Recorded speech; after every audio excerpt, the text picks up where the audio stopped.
Hello Warriors, saya mengundang kalian untuk datang ke acara Warrior Worship Night di kota Manado. Tepatnya pada tanggal 23 Juni 2023 di Geraha GSKI Philadelphia, kota Manado. Kita akan menyembah Tuhan, memuji Tuhan, dan dilawat oleh Roh Kudus bersama-sama. So, jangan sampai nggak datang ya. See you and God bless.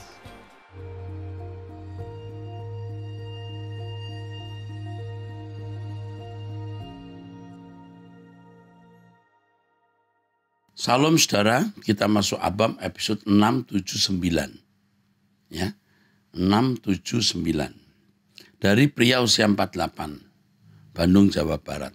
Pak Era, saya sebagai hamba Tuhan yang bukan dari GSKI sudah 3 tahun, saya mengikuti Truth ID. Jujur saja saya sangat diberkati dan dikuatkan dengan firman Tuhan. Hanya masukan saja Pak, yaitu kalau boleh khotbah Bapak yang di kebaktian umum dibuat satu buku khotbah. Karena bagi saya lebih mudah untuk mengambil garis besarnya atau ditandai dengan stabilo dibandingkan YouTube harus geser-geser. Oke. Sebenarnya khotbah saya hari Minggu itu dijadikan buku Daily Enlightenment yang tiap hari maksud saya tiap bulan muncul. Tapi ide ini akan saya perhatikan. Bagaimana kalau khotbah hari Minggu dikhususkan begitu ya. Terima kasih untuk idenya yang bagus, benar-benar saya menghargai, appreciate. Tuhan berkati. Dari wanita usia 49 tahun sudah menikah 2 anak, Monterey Park, California Selatan. Pak Eras, saya mau bertanya mengenai surga dan neraka yang pernah dikhotbahkan oleh Pak Eras. Dan juga Pak Weknyo baru ini bahwa surga dan neraka belum diciptakan. Setelah itu saya juga mendengarkan khotbah dari Pak Weknyo mengenai Lucifer yang intinya hanyalah istilah bukan menunjukkan nama. Juga dijelaskan di sana mengenai malaikat yang jatuh dan menyeret seperti malaikat di surga. Nah di sini saya mulai bingung, katanya surga belum ada. Tapi waktu pembahasan tentang Lucifer kok surga ada. Yang diperjelas lagi dengan menyeret seperti malaikat.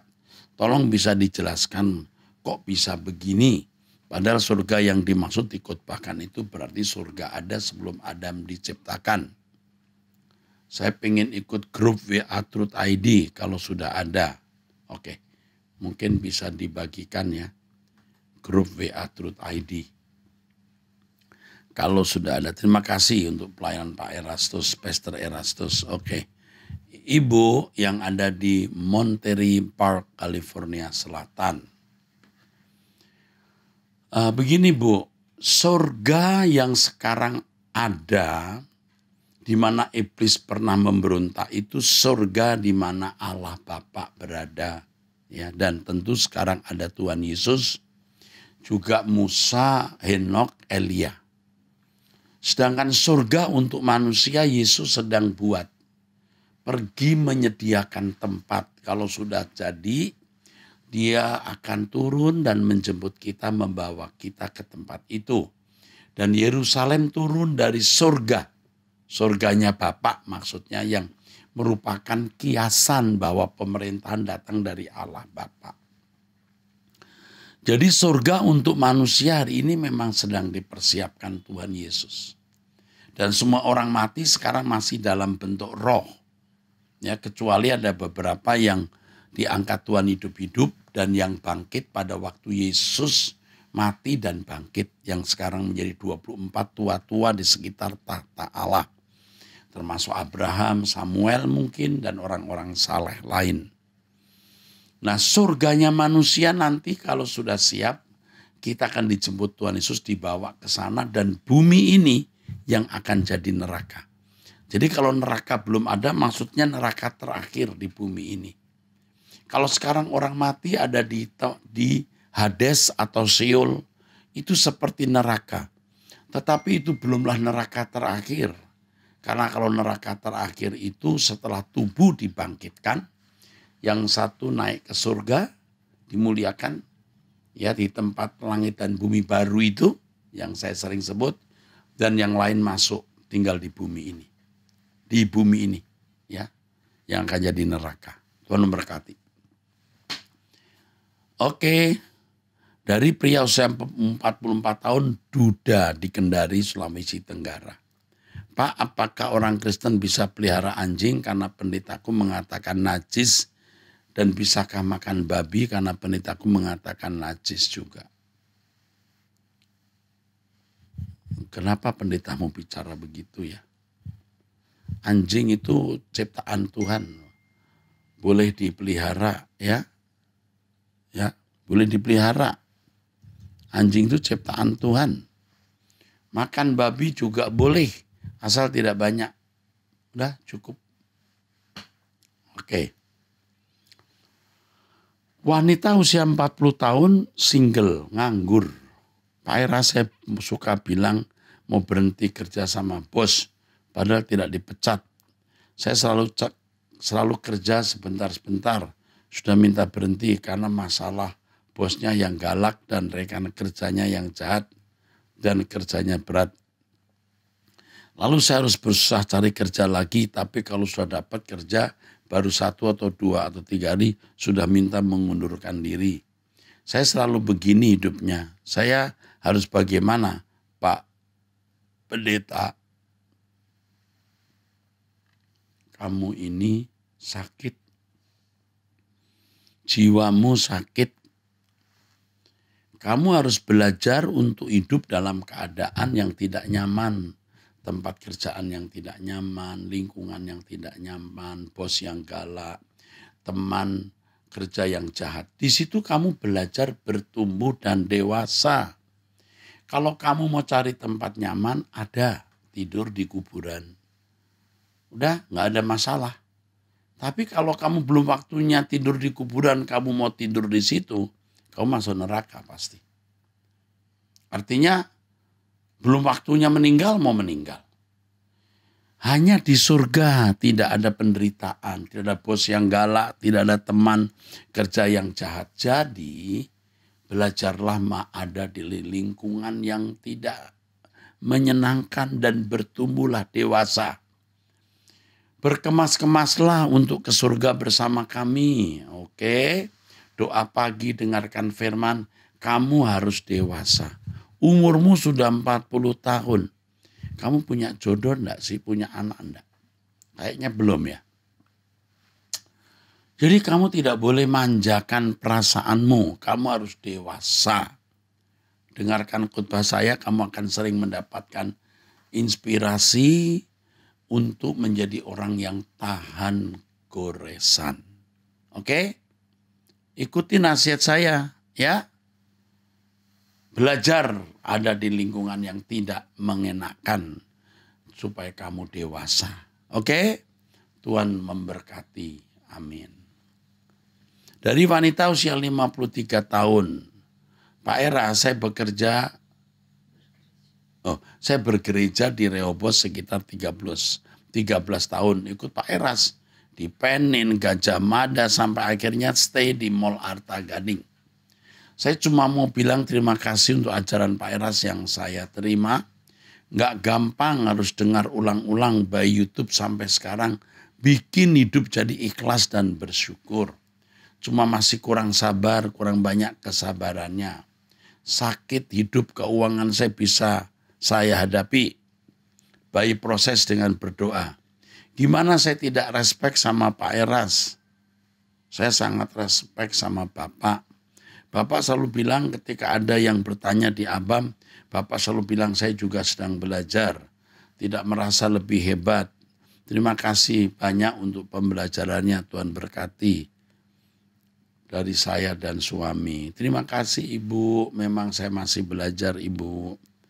Ya nanti kalau di gereja ketemu saya bilang, Pak saya yang tulis Abam yang berkata, salut Pak Eras masih belajar. Nanti saya ingat ya. Oke. Dari wanita usia 41 tahun di Medan, Sumatera Utara. Pak Eras, terima kasih sebelumnya untuk Pak Eras dan tim untuk semua khotbah-khotbah dan Abam yang dipostkan ke YouTube. Sangat memberkati. Tuhan membalas kebaikan Bapak sudah.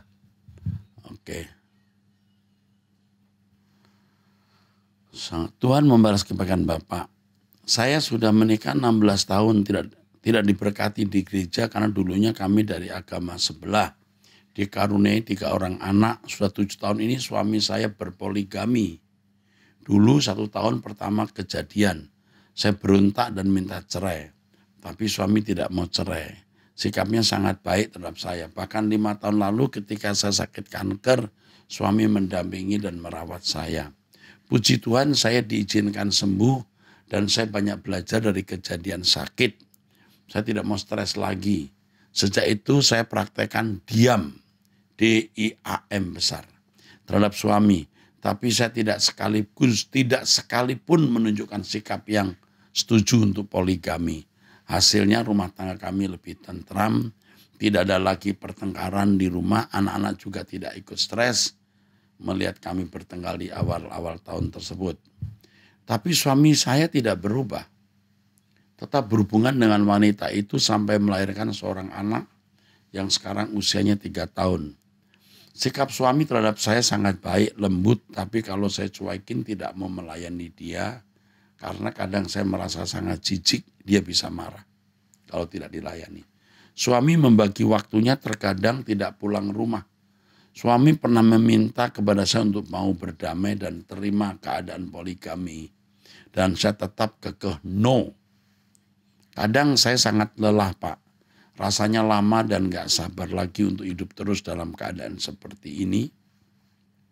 Sekalipun suami tidak pernah kasar dalam verbal ataupun sikap. Malah orangnya romantis, suka memuji dan ambil hati. Apakah saya harus tetap menunggu keadaan berubah?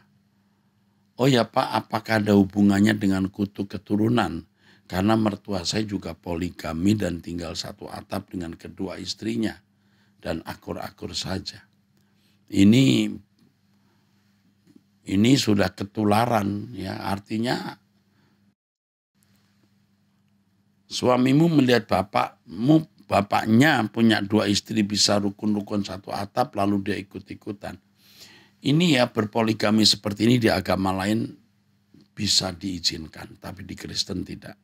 Makanya di mata mereka sayalah orang yang tidak bisa mengupayakan perdamaian. Jujur hati saya tidak bisa, Pak. Sikap kamu sudah benar, tetap no. Ya. Dan sikap kamu yang tidak marah-marah, diam saja, kamu juga bagus. Karena kamu punya 3 orang anak. Ya. Tidak diberkati di gereja. Sekarang suamimu sudah Kristen belum? Saya tidak tahu di sini. Kalau suamimu Kristen, bahaya ya. Wah, bisa dihajar Tuhan ya. Oke. Sekarang yang kamu lakukan tetap mencari Tuhan saja. Tetap kamu mencari Tuhan, Tuhan akan tolong kamu. Ya, digantung saja kondisi seperti hari ini. Oke, Tuhan menyertai dan membela kamu. Pak Era, saya mengucapkan terima kasih atas pengajaran Bapak yang telah menyuarakan kebenaran Injil. Bagaimana menjadi orang Kristen sejati, sempurna seperti Bapak, serupa dengan Yesus. Ini merupakan fondasi standar iman Kristen yang hilang dan semakin pudar. Mengikuti pengajaran Pak Era sungguh sangat sulit. Mengenakan standar kekristenan ibarat berjalan di lorong yang panjang dan sepi. Seperti berjalan sendirian melalui jalan itu. Saya sering menyerah dan terjatuh dalam kesalahan dan dosa yang sama. Terkadang suatu hari saya merasa tidak berbuat dosa, saya ingin segera pulang, takut kalau besoknya dosa itu terulang lagi. Ini pria usia 29 tahun ya. Sangat berat dan sakit rasanya ikuti standar iman yang sejati. Terima kasih sudah menjadi teladan bagi kami. Saya takut Bapak pendeta terjatuh atau jatuh dalam dosa. Saya juga takut. Kamu bilang takut, saya juga takut. Saya takut kalau saya menoleh ke belakang dan jatuh dalam dosa. Benar. Makanya tiap pagi berdoa, tiap hari ada waktu doa pribadi itu mencegah kita berbuat dosa. Ya. Sejak dari kecil ingin sekali jadi pendeta, tapi sampai sekarang saya belum masuk STT. Saya belajar Alkitab setiap hari dan hanya itu yang saya minati dan dalami walaupun tidak pernah kuliah di STT. Saya bekerja di sebuah perusahaan tambang di Kalimantan Tengah dan menjadi pengurus harian di gereja yang ada di perusahaan kami. Saya mau sampaikan satu hal ini. sebenarnya sudah sejak awal ada program ABAM, ingin saya tulis tapi saya takut kalau hal ini menyinggung Bapak Ibu penderita ya, yang ada di GSKI. Namun hati saya terus mendorong saya untuk menyampaikannya. Saya mengikuti pengajaran dan khotbah para pendeta GSKI. Ini bukan pendeta kali. Bapak Ibu pendeta yang ada di GSKI maksudnya ya. Saya mengikuti pengajaran dan khotbah para pendeta di GSKI. Mereka orang-orang yang sangat luar biasa dan tentu semakin diubahkan pribadi yang berkenan kepada Allah. Namun saya belum menemukan orang yang seperti Pak Eras yang bisa menggantikan Pak Eras. Bapak memiliki spirit yang sangat kuat dan penuh urapan yang belum saya temukan dari para pendeta yang lain sekuat spirit Pak Eras. Pak Eras telah memberikan standar yang sangat tinggi kepada penerus Bapak. Setelah Pak Eras tidak jadi kembali lagi pulang ke surga, bagaimana ini maksudnya ya?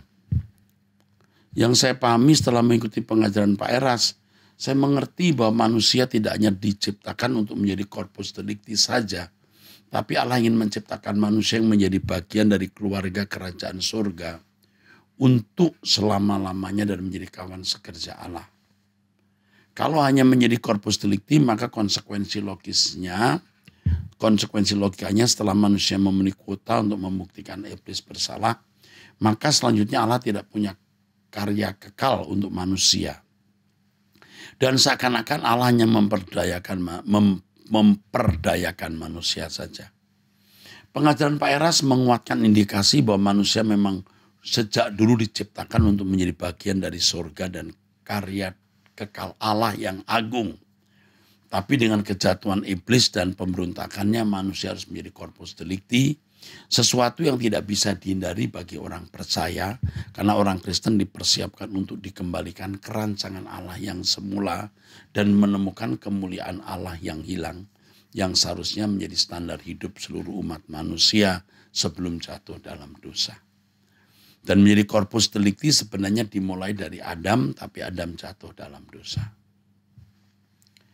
Kalau salah pemahaman saya tolong diperbaiki ya Pak Pendeta. Saya jawab dulu, top, benar sekali. Kedua, saya kurang sejahtera dengan judul-judul ABAM 668, Yesus ciptaan. Judul ini akan memberikan banyak spekulasi jika tanpa ada penjelasan yang sangat mendalam. Pertanyaan ini menurut saya berakar dari Kolose 1 ayat 15. Menurut saya sebaiknya diimbangi penjelasan yang dalam untuk judul yang diberikan itu. Terima kasih, ini masukannya. Masukan yang bagus. Jangan membuat judul yang bombastis, tapi ternyata isinya tidak menjawab. Kolose pasal 1 akan menjadi bahan khusus nanti dalam seminar. Yang sekarang sedang saya bicara mengenai logos, mengenai monoteisme Allah. Kolose pasal 1 salah satu tema sentral. Terima kasih. Orang Kristen akan mendapatkan pemahaman yang masih mengambang kalau tidak memiliki pemahaman yang mendalam. Saya mau bertanya Pak Pendeta, ketika Allah mengatakan mari kita menciptakan manusia menurut gambar dan rupa kita, apakah pernyataan ini Allah ucapkan sebelum ada langit dan bumi atau tiba-tiba ketika segala sesuatu sudah Allah siapkan? Kalau kita melihat kitab Kejadian tentu setelah segala sesuatu diciptakan. Tetapi itu tidak penting. Tidak penting. Yang penting bahwa Allah lah yang menciptakan manusia dengan maksud agar makhluk ini segambar serupa dengan Allah guna mengelola bumi. Memenuhi bumi, mandat prokreasi, mengelola bumi, mandat budaya. Tuhan memberkati. Oke, saya kira itu jawaban saya, cukup ya. Sementara saya baca, saya jawab juga. Oke, puji Tuhan. Saya teruskan dengan wanita usia 39 tahun. Menikah 1 anak di Pasuruan, Jawa Timur. Pak Era, saya kapan hari pernah bertanya dan sudah dijawab di episode 580. Saya bersyukur kapan hari bercerita suami saya selingkuh dengan admin pegawai toko saya. Keluarga saya punya toko dan suami saya kerja di toko keluarga. Lalu selingkuh dengan admin sampai hamil. Wow. Meskipun kalau ditanya bilang itu bukan anaknya, tapi saya pernah lihat chatnya tanpa disengaja. Admin terus dikeluarkan oleh keluarga saya, tapi bukan karena selingkuh, tapi karena alasan kesehatan wanita itu. Tapi suami saya marah ke saya dan menuduh saya. Itu November tahun 2022 sampai sekarang. Suami saya juga minta gaji hampir 15 juta, tapi tidak pernah ada di toko. Setiap hari pergi dari set 8 pagi sampai jam 3, lalu sore pergi ke gym sampai tengah malam. Orangnya emosian, suka marah-marah ke saya. Untung kalau ke anak tidak terlalu. Sesuai saran Pak Era, saya diam dan diam. Saya berusaha berbuat baik, saya memperdalam iman saya sambil mempersiapkan ke LP3. Saya yang mengajak anak saya berdoa rutin, baca Alkitab, dengan harapan anak saya tidak meniru papanya. Anakmu baru 1, usiamu 39. Suamimu itu mesti untung ya, punya istri yang keluarganya punya toko. Ya dia bikin surga ya, kerja tidak sampai malam lalu ke gym sampai malam. Kerjanya sampai sore lalu dari jam 3 ke gym. Tiap hari ke gym ngapain ya? Olahraga ya. Olahraga enggak olahraga mati juga ya. Tapi yang olahraga lebih lama sedikit memang ya. Lalu saya sebulan kemarin puasa lagi karena mau hari Pentakosta. Tiba-tiba saya dibukakan sama Tuhan. Suatu penemuan. Suami saya ternyata mencuri dari toko saya. Saya menemukan beberapa nota yang harusnya ada uang pelunasan dari customer, tapi tidak pernah sampai ke tangan saya. Saya kaget, Pak. Saya berdoa ke Tuhan, saya harus bagaimana? Itu kalau semua nota yang saya temukan, saya total 80 juta lebih. Tapi dalam hati saya Roh Kudus bilang, diam, tenang, berdoalah. Tapi beberapa hari ini saya kehilangan satu kresek uang yang saya mau store, senilai 100 jutaan. Saya bingung Pak, kenapa suami saya begitu jahat? Meskipun sudah ambil uang begitu banyak, saya tetap dimintai uang kalau pergi keluar makan. Saya yang disuruh bayar makanan, alasannya dia sudah bayar tol dan bensin mobil. Tapi saya juga tidak bisa membuktikan dia yang ambil uang. Tapi yang bisa tahu posisi uang itu di rumah cuma dia. Saya cuma pernah foto nota-nota yang saya temukan di tasnya, tapi uangnya sudah tidak ada. Dia juga masih selingkuh sama mantan pegawai itu, apalagi anak itu juga sudah lahir.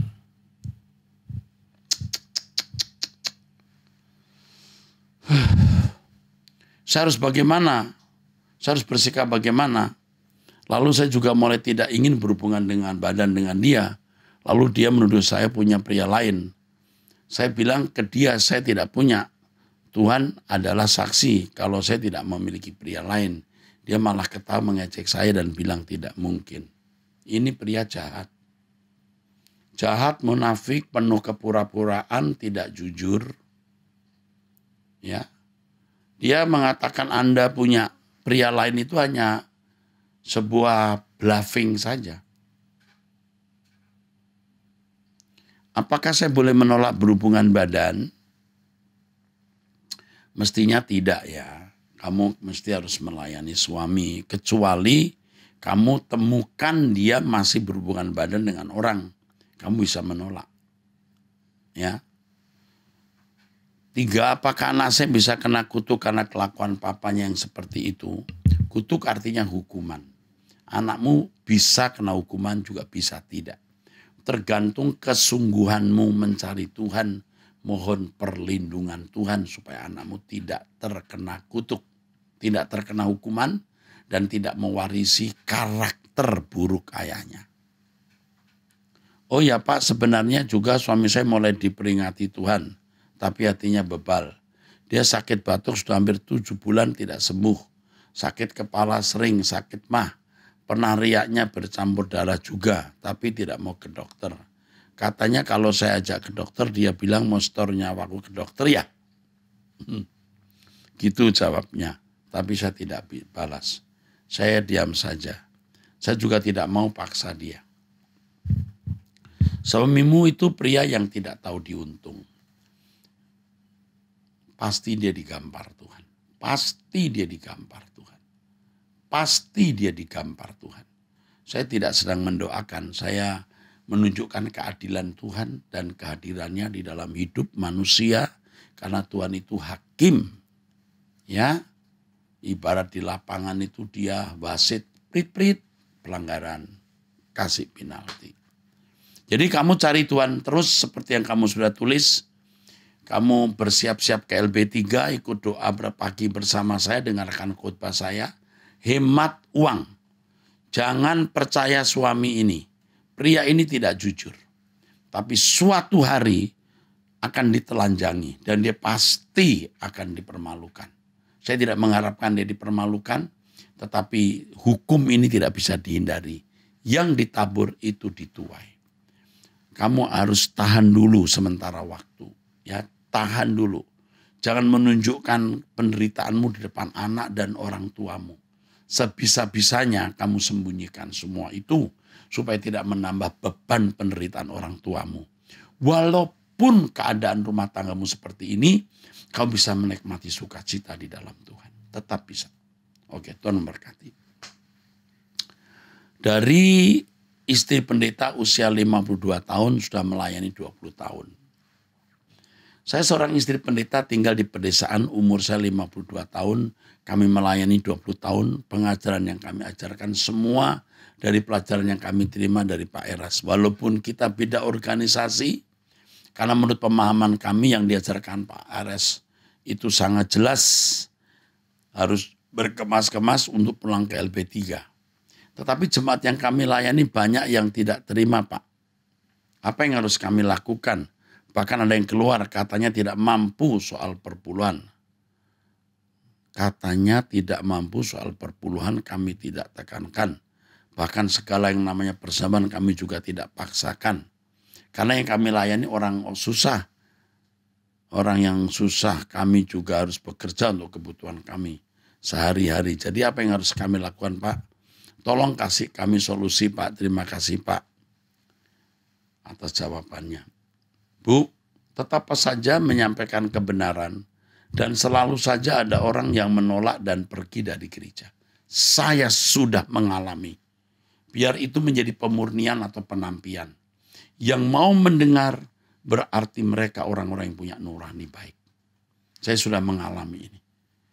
Jalan terus. Yang penting kita hidup suci. Tidak berbuat dosa. Tidak menyakiti sesama. Tidak merugikan orang lain. Tuhan membela kita. Ibu tidak akan kehabisan jemaat. Tidak mungkin. Saya membuktikan dan mengalaminya. Sungguh Allah itu hidup. Selamat berjuang. Sampaikan terus suara kebenaran. Amin. Dari pelajar usia 17 tahun, Jakarta Utara. Pak Eras, saya mau tanya. Saya masih remaja dan baru sekarang saya fokus kepada Tuhan. Ini perempuan ini. Semenjak saya lebih fokus pada Tuhan, hidup saya sehari-hari menjadi lebih berat. Wow. Teman-teman saya mengkhianati saya entah karena alasan apa. Saya selalu mengandalkan Tuhan dalam setiap kegiatan saya. Di saat saya belajar, ya saya juga meminta agar Tuhan membimbing saya. Namun di saat saya ujian, saya gagal. Akhir-akhir ini saya juga jadi lebih stres dan lebih banyak pikiran. Saya sering bertanya apakah ini cobaan dari Tuhan karena atas kesalahan yang pernah saya lakukan di masa lalu. Kadang saya berpikir bahwa inilah karma yang harus saya hadapi akibat perbuatan salah yang pernah saya lakukan sebelum mengenal Tuhan. Saya juga kadang merasa tidak adil karena di saat saya melihat teman-teman saya yang sudah tidak lagi berteman dengan saya menjalani hidup yang sangat bahagia seolah-olah semuanya bekerja lancar untuk mereka. Jadi saya mau tanya, Pak, sebaiknya saya harus bagaimana? Sebaiknya kamu tetap setia, sayang. Kamu tetap setia. Nanti kamu akan ditelepon orang saya, ya, kamu wanita, yang didampingi juga oleh cici atau kakak wanita, yang kamu akan dibantu untuk melewati hari-hari ini. Jangan stres ya. Kamu ikuti terus Om Eras, kamu akan didampingi oleh cici atau kakak yang baik untuk kamu. Ya, oke. Tuhan memberkati and we love you. Amin. Dari wanita usia 57 tahun, Tangerang, Banten. Pak, Apa yang harus saya lakukan terhadap anak saya yang memiliki kepahitan terhadap almarhum bapaknya yang ketahuan selingkuh walaupun di akhir hidupnya telah bertobat. Apa yang harus saya lakukan juga terhadap anak saya agar dia mau takut sama Tuhan. Sama doa juga untuk perbaikan keuangan keluarga kami, Pak. Suami tidak meninggalkan apa-apa. Saya aslinya tidak apa-apa, namun anak saya ya makin pahit terhadap dia. Karena hanya janji-janji saja. Oke. Anakmu umur berapa ya? Kalau kamu 57 tahun, anakmu mestinya sudah lebih 30 tahun ya. Yang kamu lakukan jangan mengkhotbahi dia. Jangan khotbahi dia, kamu harus menunjukkan kasih sayang. Pengobatannya kasih sayang tanpa ucapan. Dan siap-siap ya Bu, dia tambah menjadi-jadi. Ada saat di mana ibu berbuat baik, memperhatikan, tapi dia makin menjadi-jadi. Menunjukkan pemberontakan dan kekecewaannya. Sebenarnya kekecewaan dia hari ini itu bukan hanya kepada bapaknya, tetapi kepada keadaan. Dia tidak merasa bahagia dengan keadaan hari ini, lalu dia mempersalahkan ayahnya. Nah, ibu yang dapat mengobati dia. Saya tahu ibu berat. Tapi puji Tuhan, ibu mengenal suara kebenaran, Abam. Ibu ikuti khotbah saya, ibu akan menjadi kuat. Ibu akan bisa melewati dari hari ke hari. Jangan lihat 10 meter, lihat 1 meter ke depan. Bisa dilewati, puji Tuhan, ibu akan bisa melewatinya. Oke? Saya ikut berprihatin, Bu, ya. Tuhan memberkati ibu, puji Tuhan.